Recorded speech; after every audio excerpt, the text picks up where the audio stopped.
Bonjour, bonsoir à tous, c'est Antoine Aliens Anubis pour une nouvelle vidéo d'après-match. Racing Club de Lens, FC Metz, victoire 4-1 de nos Lensois. Belle victoire, mais pas forcément toujours dans la maîtrise, mais en tout cas, au niveau offensif, ça a été très intéressant. Il y a eu beaucoup de bonnes choses. Voilà, on a bien récupéré du match contre Montpellier et on est toujours deuxième, ça fait du bien.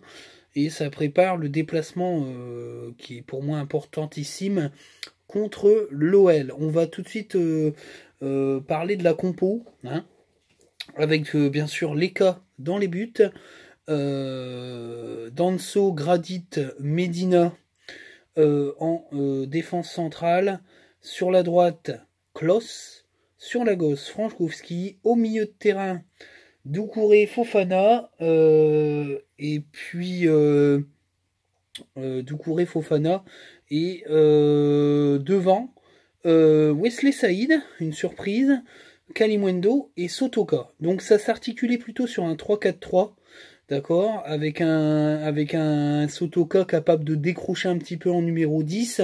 C'était intéressant. Moi j'ai trouvé que cette composition d'équipe était assez innovante et ça s'est plutôt bien passé. Même si on a eu un petit trou d'air, enfin après j'y reviendrai, mais pour moi c'est des trous d'air un peu provoqués, mais on y reviendra. On va commencer par les notes. J'ai mis la note de 6 à l'Écosse. C'est un match correct. Il a fait des bonnes sorties.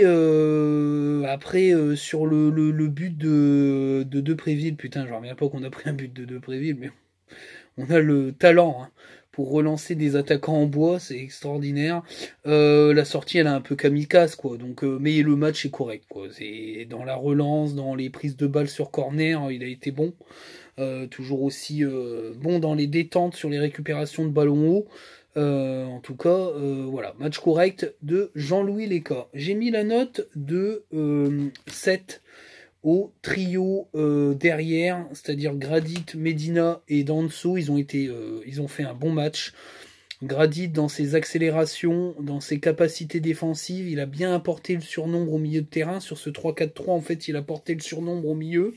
Parce que Seko Fofana et Doucouré étaient en infériorité numérique, mais avec l'apport de Gradit, on était en supériorité, on était à égalité, on arrivait à mettre la pression sur les Messins. Medina a fait du Medina, propre, correct sur l'homme, avec des bonnes relances, et puis Danso a été très bon sur les ballons aériens.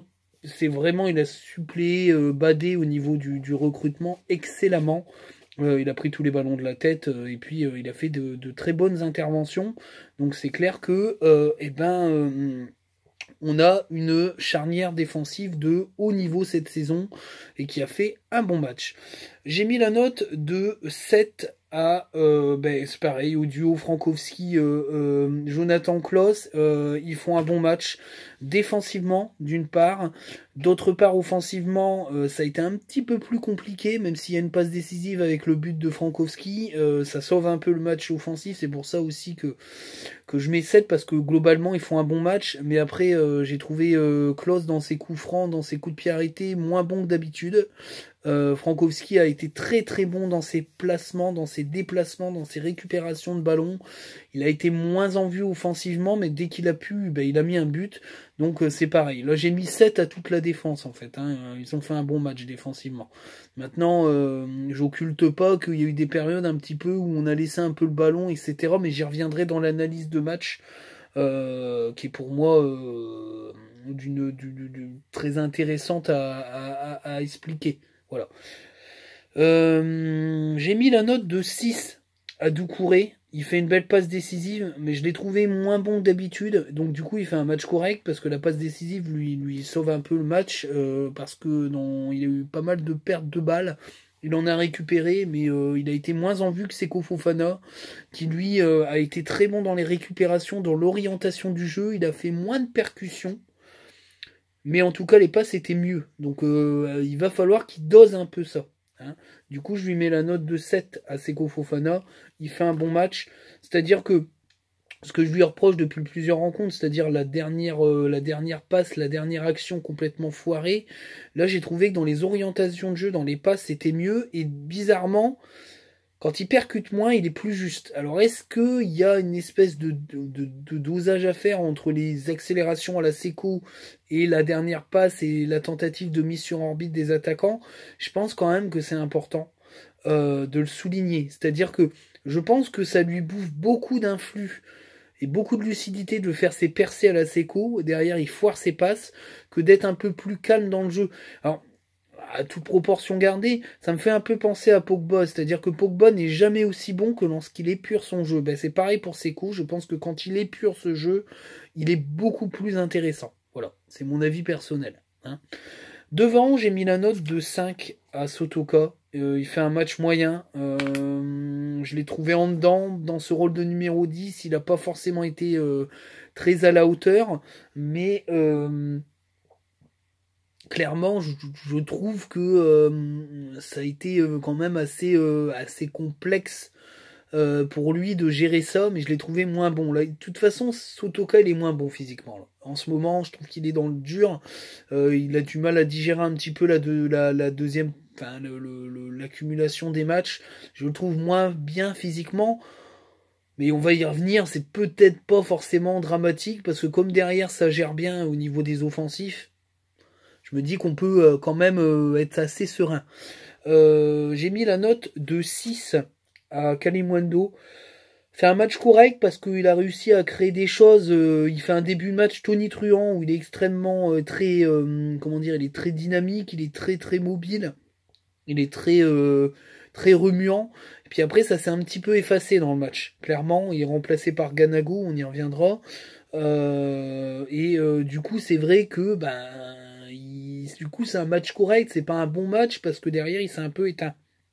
Mais c'est ce qu'on attend de lui, c'est-à-dire d'être très remuant, de créer des dangers, de créer des phases offensives en éliminant. Donc il l'a bien fait sur une partie de la première mi-temps, on va dire même toute la première mi-temps à peu près, puis après il s'est éteint rapidement en seconde période, quoi. Mais match correct, hein. Voilà. J'ai mis la note de 8 à Wesley Saïd. Très bon match. Moi, clairement, Wesley Saïd, il me surprend. C'était un pari très risqué. On en a beaucoup parlé en début de saison. Moi, j'avais dit, j'ai confiance au board. S'ils le prennent, c'est qu'ils pensent qu'il est capable d'éclater. Et il éclate parce que clairement, il a été bon. Il a été bon parce qu'il a aussi suppléé un petit peu Sotoka dans l'organisation du jeu. Et il l'a très bien fait. En renard de surface, il a été clinique avec un doublé. Moi, je l'ai trouvé bon. Je l'ai trouvé bon même dans la capacité d'éliminer, même dans l'orientation de jeu. Il a fait un très bon match. Pour moi, c'est une sacrée trouvaille de l'avoir pris. Voilà. Et il est en train d'un petit peu tourner la concurrence, hein, parce que clairement, déjà Ganago, je trouve qu'il passe derrière lui. Et Kalimundo, il va falloir faire gaffe parce que je suis pas certain que si Saïd continue à marquer comme ça, Kalimundo soit encore un titulaire en puissance. Hein, ou alors il va jouer à 3 devant parce que ça a fonctionné plutôt bien, on y reviendra. Mais en tout cas, voilà, c'est un super Wesley Saïd. Moi, ça me plaît. Alors, au niveau des notes, j'ai mis 7 à Ganago. Bonne rentrée, en espérant qu'il s'est pas trop blessé. Bon, j'ai vu qu'un tweet avec le sourire, donc je pense qu'il a pris une grosse béquille, il était pas bien, mais bon. Comme il est fragile, on est tous un peu inquiets, mais en tout cas, les rentrées, il a marqué. Donc, il fait une bonne rentrée. J'ai mis la note de 5 à Gaël Kakula. J'ai trouvé sa rentrée moyenne. Il rentre, il fait des dribbles un peu dans le vide. Il a perdu des ballons. Voilà, j'ai trouvé sa rentrée moyenne. C'est clairement pas du bon Gaël Kakuta hier, quoi, clairement. Clairement. Mais bon, il l'apporte tellement qu'il a le droit aussi d'avoir des petits passages à vide. Même si ils sont un petit peu plus nombreux cette saison, on va dire. Voilà. Mais ça reste quand même du Gaël Kakuta. J'ai mis la note de 6 à KU. parce que j'ai trouvé que sa rentrée était intéressante, il a apporté, il a réussi à se projeter, il a récupéré des ballons. Donc voilà, il fait une rentrée correcte, c'est bien. Ça permet aussi de maintenir l'implication de KU dans l'équipe, même s'il joue beaucoup moins, mais bon, c'est un pilier de vestiaire, donc clairement, voilà. Voilà, la rentrée est correcte. J'ai mis la note de 6 à l'équipe de Metz qui fait un match correct. Après, dès qu'on a accéléré, on les a mis en PLS, mais dans les intentions de jeu, c'était quand même assez correct. Donc voilà, mais bon, après Antonetti, bref, il est imbuvable ce mec, mais bon. Voilà. Et j'ai mis la note de 8 à Francaise. Très bon match, très belle mise en place, très beau numéro 11 de départ. Moi j'ai trouvé que passer en 3-4-3 variait un petit peu les variantes de l'équipe avec une défense à 3.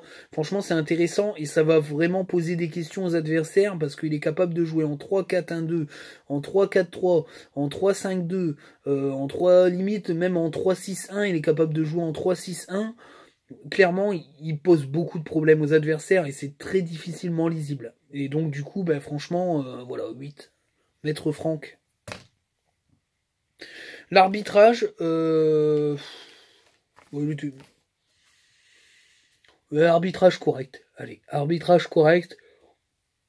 Même si il n'y avait pas corner, mais bon, comme il a trouvé une main fantôme, voilà, il a annulé le but, mais sinon l'arbitrage était plutôt correct. On va pas se plaindre, ça fait 2 journées qu'on n'est pas trop mal arbitré. Bon, voilà, on va dire que ça va. On va pas se plaindre, on va pas se plaindre. Donc l'analyse du match, on va commencer. Bah, on démarre sur les chapeaux de roue, hein, avec un Kalimundo. Déjà, ce 3-4-3 m'a plu. Je me suis dit, c'est bien, ça change un petit peu, il y a l'implication du groupe. Avec un Kalimundo extrêmement remuant, j'ai senti les Messa en PLS astral. Je me suis dit, ils vont prendre une branlée, clairement. Mais, alors c'est couronné par le but, hein, parce que derrière, voilà, il fait une espèce de passe décisive pour Wesley Saïd qui fait une reprise de volée qui allume le gardien. Maintenant, j'ai trouvé qu'on avait joué aussi à la gestion et c'était dangereux. Il l'a dit, Klaus, hein, en fin de match. Moi, j'ai senti clairement une équipe qui s'est gérée et qui a accéléré par à coup parce qu'elle en était capable et qu'elle a su gérer ce match. Mais c'était dangereux parce que on a arrêté de jouer après avoir mené 1-0 et on prend un but un peu casquette parce que la sortie de l'école est foirée. Il défonce tout le monde, il n'y a pas de poussette, hein, il n'y a pas de faute du tout, hein, il n'y a jamais faute là-dessus, hein, et puis bon, de Préville, il n'a pas marqué depuis 10 000 ans, et il fait une reprise de volée, ça rentre dedans, bon, bah, tant mieux pour eux. Et puis derrière, on réaccélère dans la foulée, et hop, boum, on leur met le deuxième. Maintenant, ça peut marcher, mais pas tout le temps, hein. Ça c'est PSG ou Lyon qui font ça, c'est-à-dire laisser un peu venir l'adversaire, se reposer, puis réaccélérer. On n'est quand même pas à ce niveau-là, mais c'est ce qu'ils ont fait. Clairement, ils ont joué par à coup en gestionnaire de bon gestionnaire de famille. Sauf qu'à chaque fois qu'ils ont baissé un peu le pied, bon, on s'est fait bouffer par une équipe de Metz qui est vraiment aux abois et qui doit absolument engranger des points. Le but est pas valable parce qu'il n'y a pas corner déjà à la base. Après bon, j'en ai parlé un peu avec mon père. Les joueurs ont le droit d'être à l'extérieur du terrain pour jouer le corner. Donc il y a rien qui interdit ça. Donc bon, apparemment la réserve technique était pas forcément possible, mais par contre il y avait pas main, hein, sur le corner, hein. Moi je vois pas où aller la main, ou alors quand il la contrôle il y a main, mais c'est une main fantôme. Pour moi il y a pas corner, donc je pense qu'ils essayent d'être justes. Là, quand il y a eu l'égalisation, je me suis dit, est-ce qu'on va être capable d'en remettre un troisième dans la foulée, ou est-ce que Metz ils vont commencer à bétonner à mort? Et puis au final, donc il n'y a pas le but, et derrière on déroule, c'est-à-dire qu'il fait rentrer Ganago à la place de Kalimundo, Cahuzac à la place de Sotoka, je crois, si je dis pas de conneries, ou Kakuta à la place de Sotoka. Enfin, Kakuta fait pas une bonne rentrée du tout, mais clairement, Ganago, il a un ballon, il la met au fond, quoi, donc c'est un super coaching. Ganago montre qu'il peut encore continuer à marquer. Après, il prend un tampon, il prend un carton jaune, ouais. L'arbitre, c'est pas match correct, c'est match moyen, parce qu'il n'y a jamais carton jaune. J'ai pu penser à ça, tu vois. C'est ça de les faire un peu tard, les analyses, il y a des trucs qu'on oublie. Ouais, non, mais il glisse, il peut pas maîtriser son geste. Comment veux-tu qu'il s'arrête alors qu'il est par terre et qu'il glisse? Donc le carton jaune, c'est n'importe quoi. Enfin bon, bref. Donc du coup, il a que 5, hein, l'arbitre. Parce que du coup, c'est n'importe quoi. Mais voilà. En deuxième mi-temps, on a déroulé. Voilà, on a déroulé et on a su voir quand même une passe décisive d'un piston parce que j'ai trouvé les pistons moins dans les passes décisives mais très actifs. Et quand ton piston droit il se centre pour ton piston gauche, c'est que t'as tout compris quoi. Donc c'est vrai que ça fait plaisir. Et en tout cas, c'était un match qui pour moi a été géré bizarrement, mais qui a montré une certaine efficacité, une certaine façon clinique de faire d'une équipe de haut de tableau qui affronte des équipes de bas de tableau, quoi. C'est-à-dire un petit peu la réussite de l'équipe du haut de classement, et ça fait du bien, ça fait du bien. Donc voilà un petit peu pour l'analyse.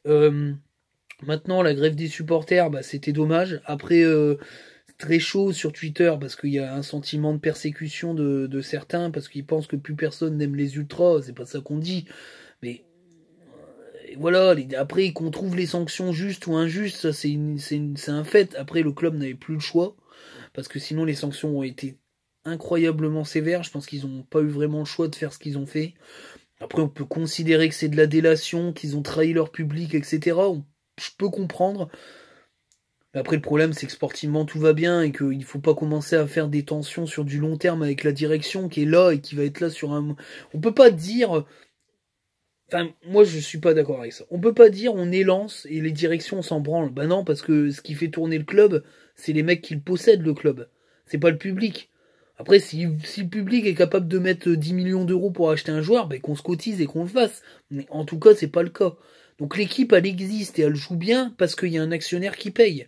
Ce qui veut pas dire qu'il est, comment dire, ça le légitime à faire n'importe quoi. Mais là, dans cette situation-là, il n'a pas fait un excès de tyran. Il a fait des choses qu'il n'avait pas le choix de faire, c'est-à-dire que la LFP leur a dit soit vous tapez fort chez vos supporters, soit on va vous taper fort dans la tronche. Ils n'ont pas eu le choix. Maintenant, que ça soit pas accepté, c'est une chose.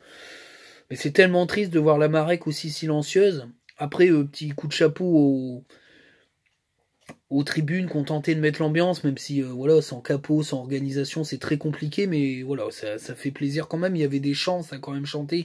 Les Galley Boys, ils ont chanté, donc voilà, mais c'est triste de voir Lens, surtout à 4-1, de voir un Lens comme ça. Mais bon, il n'y a pas eu de sifflet, voilà.